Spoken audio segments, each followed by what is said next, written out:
काही लोकांच्या आयुष्यात नात्यांना खूप महत्त्व असतं. मग ती मैत्रीची नाती असो वा रक्ताची. कधी-कधी तर ही लोकं एकतर्फी नाती ओढत असतात. त्यांना माहितीही नसतं, की त्यांच्या नात्यांमध्ये कोण खरोखर नातं निभवतंय आणि कोण चालढकल करतंय. कधी एक गोष्ट लक्षात घेतली आहे का? काही लोकांना आपण मेसेज केला तरच त्यांचा रिप्लाय येतो.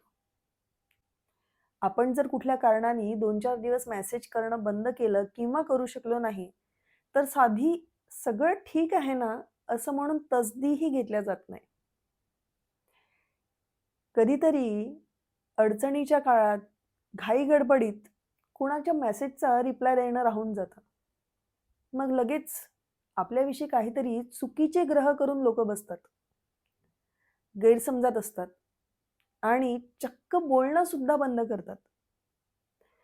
त्या मागची दुसरी बाजू पडताळून देखील पाहिल्या जात नाही.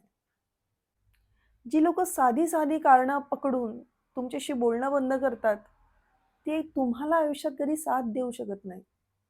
म्हणून असल्या नात्यांवरनं वेळ घालवणं बंद करा. जी असली नाती आहे ना, ती फार काळ टिकणार नाही आणि जी तुमची आहे ना, ती तुम्हाला सोडून कधी कुठे जाणार नाही.